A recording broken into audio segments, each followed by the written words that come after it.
Welcome to our special edition marking the International Women's Day. A day dedicated to recognizing women's long struggle for equality in society, and one that, in Poland, is perhaps celebrated with even greater enthusiasm than Valentine's Day. For nearly a century, one of Poland's most prestigious art schools did not admit women. Today, women are a strong presence in its studios. But how aware are young female artists of the pioneers who came before them? Karolina Szapland reports from the Warsaw Academy of Fine Arts.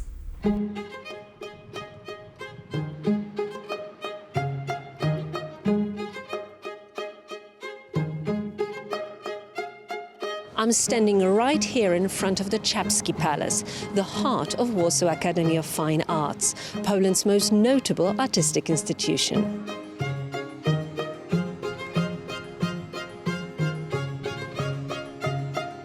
It was the alma mater of the world-renowned artists such as textile sculptor Magdalena Bakanowicz and portrait painter Mela Mutter.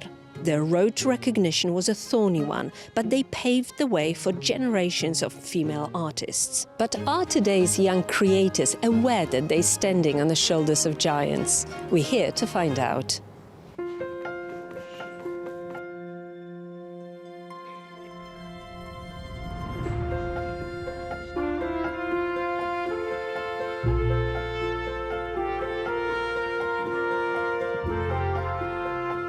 We're in the painting department to ask young female creators, do they feel connected to the women who came before them 100 years ago?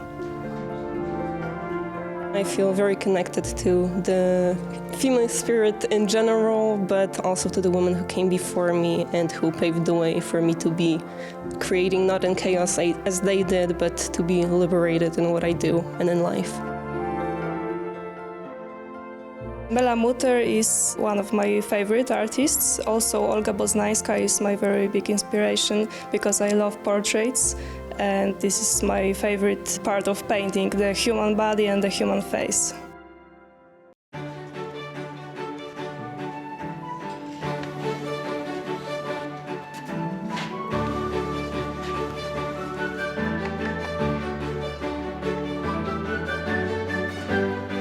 Sculpture was historically considered the least appropriate area for women to study. Is gender still an obstacle today, or has the debate moved on?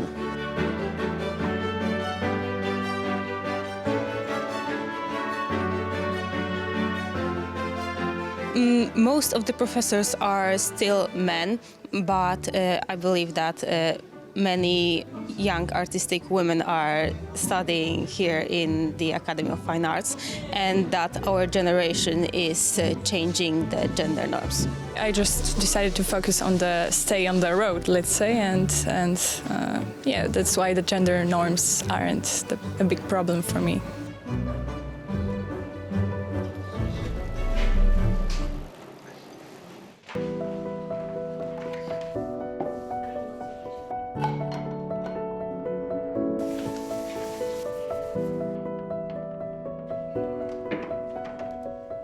Women in Poland outperform men in education in almost every field. The pay gap, though the narrowest in Europe, still remains a concern. When art meets the market, does gender still matters? Pay gap doesn't really concern me. I see my mom that is working as a graphic designer. She's making posters, so right now I'm not worried, and I'm happy to see more and more women that are working as a graphic. I'm not worried about this. My work is handmade, so I'm doing this every day, and it's my life. It's hard to imagine standing within these walls that studying art for women was considered inappropriate or even immoral over 100 years ago. Young women artists of Warsaw Academy of Fine Arts do not take their place here for granted. For TVP World, I'm Karolina Szapland. At a time when Poland had vanished from the map of Europe, education itself became an act of resistance. Natalia Komarow tells the remarkable story of the Flying University, a clandestine institution that defied imperial censorship and nurtured some of the country's brightest minds. Among its students was a young Marie Skłodowska-Curie.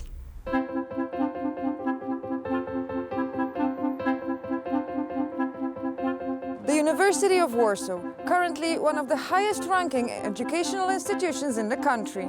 But there was a time in Polish history when a secret underground university run entirely by women offered a much higher quality education. Today, to celebrate Poland's rich history, we will be talking about the Flying University.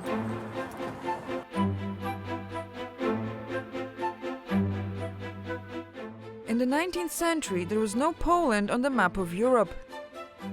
It had been partitioned between Austria, Prussia, and Russia. In the Russian Empire, women were not allowed to receive higher education, and Poles were not allowed to study in Polish. This did not sit right with many Polish women. Not only were they great patriots, but they also had a thirst for knowledge. Like, for example, a certain Maria Skłodowska, later known as Skłodowska-Curie. But before this Polish woman could receive 2 Nobel Prizes, others had blazed the trail. The 19th century was a century of Polish mothers. While men would go and fight for freedom, the women were tasked with educating new generations to preserve the Polish history, language, and identity. The Polish mothers opened high schools for girls across the country. Some of them operate to this day, like this one. Officially, the girls here learned how to cook and how to sew, but in secret, they were taught everything about Poland.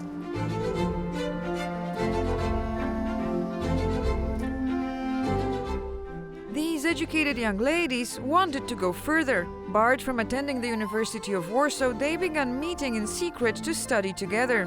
Soon, so many women became involved that some structure was needed. Enter Jadwiga Szczawińska-Dawidowa, who took the reins of the project in 1885. Remembered by some as a little too autocratic, what she accomplished is truly amazing. She hired top professors from the University of Warsaw. She created 3 departments: social studies, humanities, and sciences, and even operated a secret library. Jadwiga made things run so well, men began attending the lectures too. At some point, this guerrilla school is estimated to have reached 500 students. By the time it registered legally after the Revolution of 1905, about 5,000 women had received their education at the Flying University. Dubbed Flying because classes were always held at different locations. And it's worth remembering that the potential punishment to everyone involved was deportation to Siberia. It's thanks to the Flying University that a Polish middle-class girl, Maria Skłodowska, was prepared to go on to the Sorbonne. Another famous alumna, the anthropologist Maria Czaplicka, graduated from Oxford. Or Zofia Daszyńska-Golińska, the first woman to defend a PhD in economics in Zurich. As well as a whole plethora of lawmakers, activists, artists, and teachers who shaped Poland once it regained its independence in 1918. Polish women hold a very special place in the country's history. They led a silent revolution against imperialism and patriarchy, employing the most powerful weapon of all, education. This revolution had no epic battles. Instead, it was the everyday, invisible work of strong-headed women. For TVP World, Natalia Komarow. A symbol of female strength stands at the heart of Warsaw, the city's mermaid. This International Women's Day, our reporter, Randy Potts, looks at the story of this warrior figure and how she came to represent resilience and female power. Warsaw, Poland has a long history of bosom-forward, sword-wielding heroines who stand guard to protect the city's inhabitants. The Mermaid of Warsaw, locally known as the Syrenka, serves as the city's most iconic protector, evolving over the last 600 years from a dragon-scaled creature with feet into the defiant mermaid we recognize on the city's seal today. All over Warsaw, it seems, the Syrenka stands guard. In the Old Town Marketplace, this bronze zinc sculpture by Konstanta Hegel remains a central symbol of the city's identity. Any tour of Warsaw's many female guardians must include a trip to the Old Town Market, Nowy Przyjazd, Ulica Karowa, the Kościuszko Riverbank, Inżynierska Street, Grochowska Street, Katowicka, and the famous parade grounds of the Palace of Culture.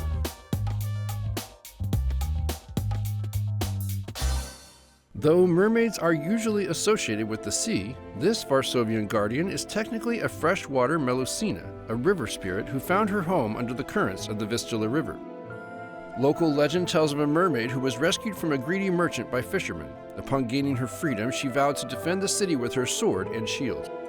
Some say the Syrenka is the sister of Copenhagen's Little Mermaid, two travelers who parted ways in the Baltic Sea to watch over their respective northern capitals. Down by the river in Powiśla, a gunmetal monument of Syrenka is one of the few statues to survive the devastation of World War II. Coincidentally, this Syrenka statue was modeled after a then unknown young woman, Krystyna Krachelska, who later became a celebrated Polish poet, songwriter, and nurse, who was shot to death while rescuing a wounded colleague during the Warsaw Uprising.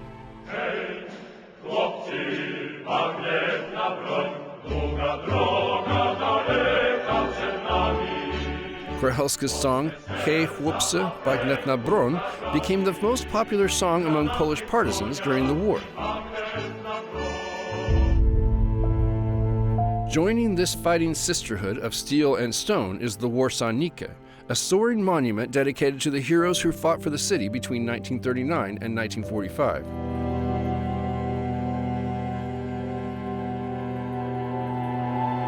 This 7-meter-tall bronze figure, sword held high, is meant to embody the resilience of the victims of the Ghetto Uprising and the Warsaw Uprising alike.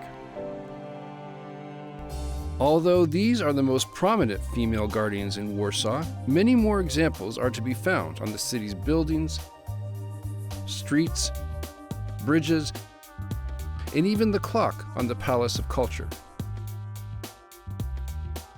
Whether guarding the riverbanks or honoring the fallen, these female figures remain the ultimate symbol of Warsaw's unbreakable spirit and enduring feminine power.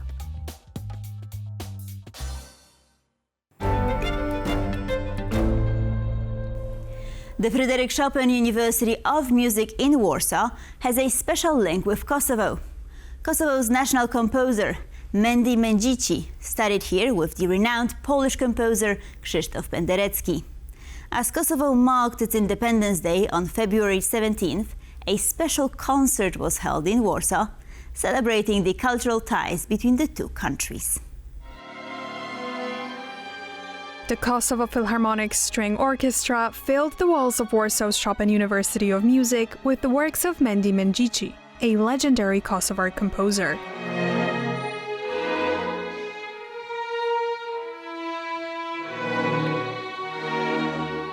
We are celebrating Mendy Mendici, our great composer who studied here under Krzysztof Penderecki and now went on to compose our national anthem and many other works, and commissioned our first composition school in Kosovo.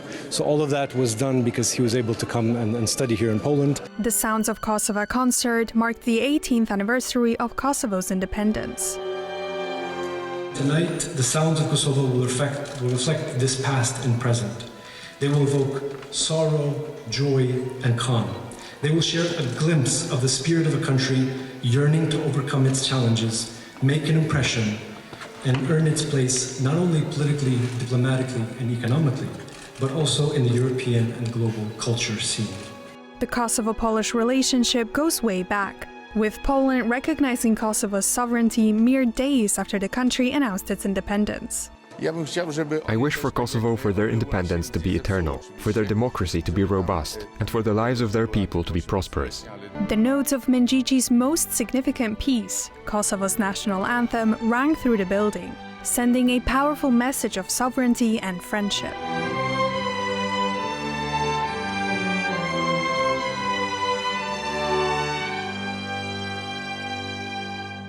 And with this we conclude Pulse of Culture. Thank you for watching, and please stay tuned for more.